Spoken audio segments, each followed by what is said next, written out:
Jangan lupa like, comment, and subscribe channel YouTube TVRI Bengkulu dan nyalakan lonceng notifikasinya. Assalamualaikum warahmatullahi wabarakatuh. Pemirsa Opini, obrolan pas di sini kembali lagi di hari ini. Apa kabar Anda? Tentunya mudah-mudahan semua dalam keadaan sehat-sehat, semuanya bahagia selalu dan tetaplah menjadi orang baik ya. Karena dengan kita menebarkan kebaikan, insya Allah kebaikan juga akan kembali ke kita. Dan pemirsa Opini, senang sekali bersama saya Iqbal Fatwa di hari ini. Nah, seperti biasa nih, obrolan pas di sini kita akan ngobrol-ngobrol santai yang pastinya dengan membahas satu tema yang keren-keren terus setiap episodenya. Dan tentunya sebelum kita ngobrol dengan siapa hari ini, nah perlu juga selalu kami ingatin untuk semua pemirsa Opini, jangan lupa untuk subscribe sekarang juga YouTube channel TVRI Bengkulu supaya bisa nonton Opini ini kapanpun. Kalau ada yang terlewat, tinggal buka YouTube channel TVRI Bengkulu dan nonton Opini sampai dengan selesai. Dan di hari ini, nah kita akan membahas ini tentang satu hal yang sangat menarik sekali, yang kalau tidak ada orang-orang yang menjaga, melestarikan ini, tentunya ke depannya nanti anak cucu kita tidak akan tahu semua yang sudah terlewatkan. Contohnya misalnya nih, pada saat misalnya video pada saat Presiden pertama kita, Bapak Insinyur Soekarno, memproklamasikan kemerdekaan Republik Indonesia. Nah, kalau video tersebut tidak terjaga sampai sekarang, nah siapa yang tahu, siapa yang pidatonya, seperti apa kata-katanya. Nah, sudah hadir di studio Opini hari ini ada Ibu Hijrah Nita. Assalamualaikum Ibu. Assalamualaikum warahmatullahi wabarakatuh. Terima kasih banyak Ibu sudah Sama-sama. datang ke studio Opini, kita ngobrol-ngobrol hari ini. Dan Ibu Nita ini, panggilannya apa ini Bu? Ibu Hijrah, Ibu Ira. Nita? Oh, Ibu Ira. Oke, Ibu Ira.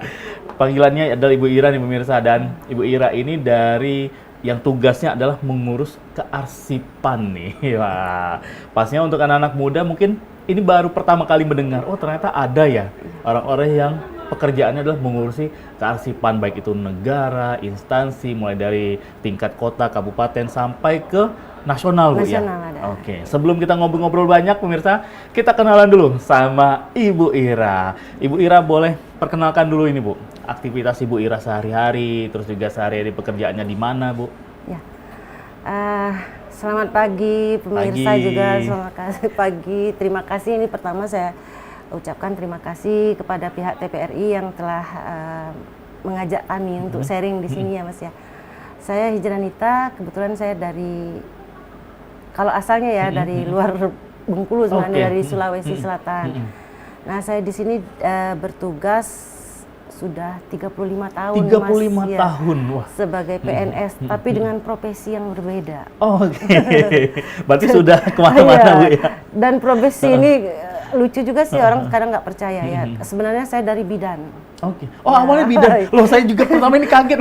Bidan ya, Karena dari tadi sebelum bidan kita yang, tapping ini, syuting ini pemirsa, kita ngobrol-ngobrol, ternyata baru terkuak. iya, dari Ibu bidan Ira. yang dulunya ya melaksanakan pertolongan persalinan, pernah bahkan sebagai kepala IGD ya, kepala instalasi gawat darurat yang melayani kecelakaan dan sebagainya, kasus-kasus kriminal. Dan sekarang karena sudah tua, saya diarsipkan jadi arsiparis. Jadi bukan hanya kertasnya, bukan hanya sejarahnya yang diarsipkan, tetapi manusianya juga. Karena itu perjalanan kita kan penuh perubahan, jadi seperti positif. Alhamdulillah sekarang saya dinas di Dinas Kearsipan dan Dinas Perpustakaan dan Kearsipan Provinsi Bengkulu selaku arsiparis sejak tahun 2019. Arsiparis. Arsiparis ahli media. Ya. Oke, itu dia nih pemirsa, seorang arsiparis. Dan untuk Anda yang penasaran juga arsiparis itu apa, seperti apa pekerjaannya. Nah, nanti Ibu Ira akan jelaskan ya. Nah, tapi yang menarik adalah pertama kali berarti Ibu Ira ini menjadi seorang ASN itu dari bidan berarti? Dari bidan. Oh, tahun 1989, masnya belum lahir kali. Oh, oke, 89. Makanya tadi saya mau ngomong 35 tahun, berarti pas sesuai umur saya loh. Berarti Ibu diangkat, saya baru lahir nih. Baru lahir. Mudah-mudahan bukan bidannya tapi ya. Nanti coba saya tanya sama orang tua Bu ya. Nah, untuk setelah dari bidan Bu, ini berapa tahun untuk di bidang? Karena ini menarik, dari yang kerjanya di bidang kesehatan, terus ngurusin kearsipan dokumentasi, berkas-berkas dokumen segala macam. Saya di bidan itu di kesehatan ya, itu 28 tahun. 28 tahun. 28 tahun ya. Terus kemudian menjadi pelaksana ya. Jadi istilahnya fungsional umum. Fungsional umum itu 3 tahun kalau tidak salah. Nah, yang jadi arsiparisnya 2019 itu juga awalnya tidak sengaja Mas. Saya kan dari kesehatan di mana kami sudah biasa produktivitasnya tinggi gitu ya. Jadi tidak bisa diam lah bahasanya ya. Mau sibuk aja gitu. Nah, pada saat jadi staf biasa itu pelaksana hampir dikata tidak ada kerjaan dan saya sudah senior. Mungkin jadi orang segan kan mau kasih kerjaan gitu. Nggak, bingung saya ini kalau kayak gini saya benar-benar jadi tua gitu kan. Ini ngapain ya gitu. Nah, kebetulan ada dari pusat pemberitahuan saya hanya baca di internet aja ya. Ada diklat gitu yang dibuka dan itu dibiayai oleh negara gitu kan. Udah saya ikutan gitu kan, coba-coba aja cuma untuk 30 kuotanya se-Indonesia. Saya ikut kebetulan lulus. Nah, itu ya lulus untuk diklatnya aja gitu kan, baru untuk sebagai calon peserta diklat. 30 orang dan itu kita ya termasuk mewah ya karena di Bogor dibiayai, kemudian hotelnya juga bintang 5. Tapi pada saat sudah ikut diklat hari kelima saya nyesel gitu kan. Ya, nyesel. Baru tahu gitu. Wah, ini suruh ngurusin, kalau bahasa kita di daerah tuh ngurusin sampah ya. Ngurusin gudang waktu itu mindset saya, suruh ngurusin berkas-berkas yang sudah tidak terpakai lagi di gudang. Waduh. Nyesel pada waktu itu. Nah, dan kebetulan seprovinsi Bengkulu waktu itu saya cuma 1 orang yang lolos ikut itu, kemudian dari Bengkulu Utara, dan di Bengkulu Utara Mas sayang pas juga belum ada arsiparis gitu. Nah, sehingga begitu saya pulang benar-benar nyesal tadi jadi kenyataan kan. Jadi kenyataan akhirnya ketahuan kalau saya baru pulang diklat, bingung kan kok bisa diklat katanya. Ya saya kan ikut yang negara bukan punya daerah gitu kan. Akhirnya ya ternyata ada audit dari pusat, nilai itu daerah itu waktu itu cuma dapat di angka 18 karena begitu poin pertanyaan apakah ada arsiparis atau tidak, itu jawabannya tidak, pertanyaan lain tertutup. Jadi nggak ada pertanyaan lagi. Berarti begitu ada audit dari pusat turun ke daerah, pertanyaan pertama mereka sebelum ngabrik dokumentasi yang lain itu Bu ya? arsiparisnya dulu. Kalau nggak ada udah nggak ada pertanyaan, mereka pulang kan, berarti kan nilainya udah. Akhirnya berarti sebegitu pentingnya seorang arsiparis ini Bu ya? Kata arsiparis ya. Tapi kan ya kita semua profesi pasti penting ya, pasti ada. Jadi kena ada itu tadi penting gitu, insya Allah.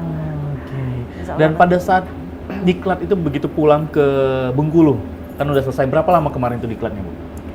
Diklatnya itu 3 bulan Mas. 30 hari on class, 2 bulan magang. Gitu ya, magang.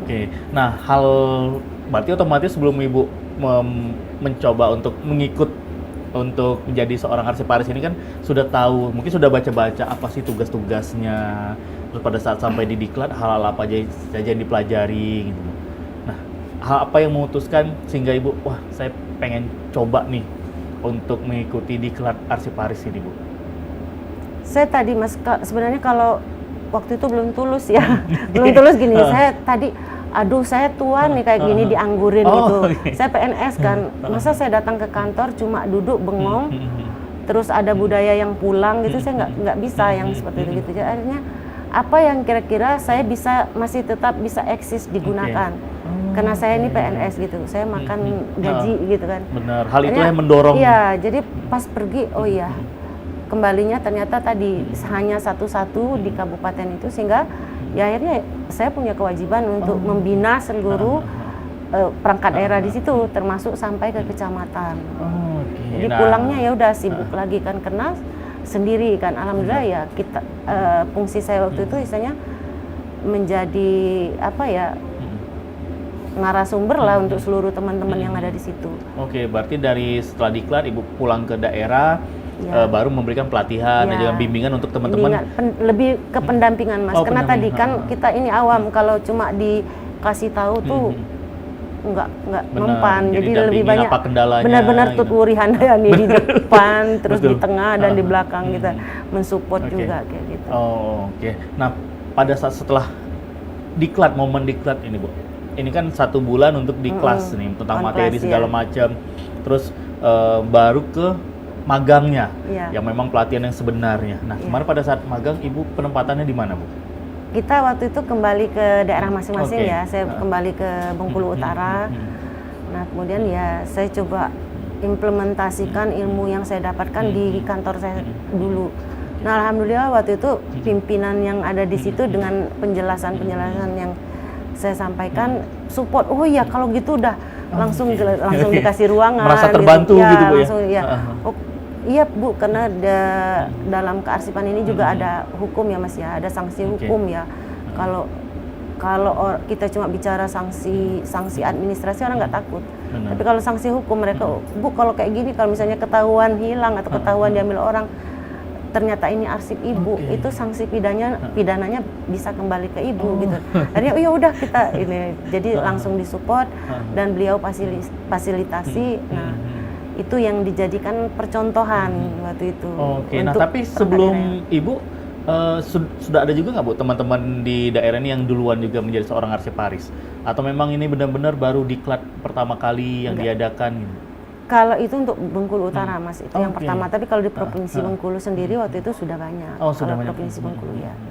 Oh, Yang di provinsinya ya, di Oh, yang di pemerintahan provinsi. provinsi ya. Udah Oke. banyak. Cuma kalau Utara waktu itu memang saya yang pertama. Pertama kali Iya. ngurusi 1 kabupaten arsip yang dari puluhan tahun yang Iya. lalu. Oke, nah boleh Ibu Irani Bu ceritakan sama pemirsa Opini dan juga teman-teman anak muda ini yang pengen tahu lebih lanjut, mulai dari tugasnya, terus juga fungsinya. Iya. Seorang arsiparis itu seperti apa? Nah, tapi untuk Ibu Ira jangan dijawab dulu Bu. Kita akan tahan dulu. Karena kenapa pemirsa Opini, kami akan kembali setelah iklan yang akan lewat berikut ini, tetap di Opini Obrolan Pas di sini.